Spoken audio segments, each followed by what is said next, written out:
Questa adesione a questa manifestazione è uno dei cose che con queste scale si comandano, si colonizzano, queste cose che fai partimento dentro dei sistemi. Questo su Susardo è una parte, i pastori sono un'altra parte, i basi militari è un'altra cosa. E dunque esiste una divisione umana in tutto questo mondo. Però sul successo di questa manifestazione, sul fatto che ha dato via gente in meda, pone una questione di importo.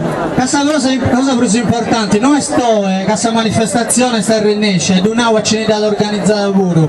Questa questione più importante è casa. Questa noi che da casa, questa base serra e i basi militari si invitano a voganta.